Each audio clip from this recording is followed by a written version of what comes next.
Gold Star son, businessman, civic leader, and representative for Minnesota's 3rd Congressional District, the seat once held by Jim Ramstad.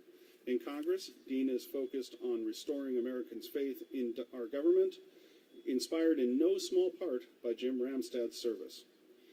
Dean is on a mission to inspire a new era of collaboration, decency, and respect in Washington and end the corrupting influence of big money in our politics. Dean is vice chair of the bipartisan Problem Solvers Caucus and is a member of the House Ethics, Small Business, and Foreign Affairs Committees, as well as the Select Committee on the Modernization of Congress. Dean authored the legislation in the House of Representatives to rename the Wayzata Post Office after Jim Ramstad, the second bill he has had signed into law. Please welcome Congressman Dean Phillips.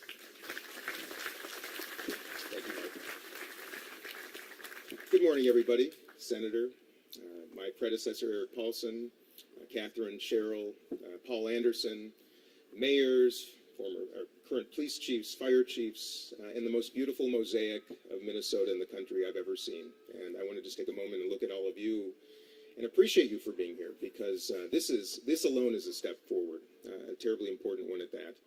You know, while the senator at a certain age was dressing in tiger outfits, I was putting on a suit and tie from the foursome and looking in the mirror and wondering how I could become this guy someday. And I say that half in jest, of course, but I probably knew him less well than most of you here. But he made a massive and lasting impact on my life as a lifelong Minnesotan myself, because he modeled the very behavior that is the antidote to what the country is suffering from right now. And I was just one of millions of young Minnesotans probably who saw that behavior, remember that behavior, and just like the senator and so many of you, try to model that now for future generations. And I was in the U.S. Capitol about 2 years ago. Elijah Cummings had passed away, the longtime Democrat, one of the great liberals of the House of Representatives. And the very last eulogy that was delivered was done by none other than Mark Meadows, probably the most politically antithetical member of the House from Elijah Cummings. And during his eulogy, he talked about their friendship, which surprised many of us. None of us even knew that they knew each other, let alone had this beautiful friendship. And at the very end of his remarks, in a tearful message, he said, "Imagine how much better our country and the world would be with more unlikely friendships." And as I think about what Jim Ramstad inspired in me, my friendship with Paul Anderson, one of his proteges, is in no small part because of exactly that.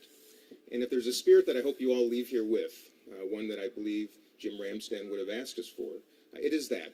You know, reach out to somebody who sees something different than you. My father, who was a friend of Jim's, used to say, if two people always agree, you only need one of them. There's something to be celebrated. There's something to be celebrated about people who see things differently. And that is a beautiful element of Minnesota. And my only hope and expectation is that when young people, some of you here right now, walk by this building and see his name on the very front, that you Google it and you see what kind of man he was and what he did, the unlikely friendship he had with Paul Wellstone, how he impacted those with addiction issues, those who are suffering from mental health issues. That's a lasting legacy. And this is how we all pay it forward, coming together in the spirit of decency and friendship and possibility. And with that, I ask you to keep the faith. I suspect Jim would have asked us to do the same. And I say I love you all. We're in this together. We're going to get out of it together. And thank you, because I'm a beneficiary of Jim and all of you who have made this the most remarkable community in the world. Godspeed, everybody. Thank you.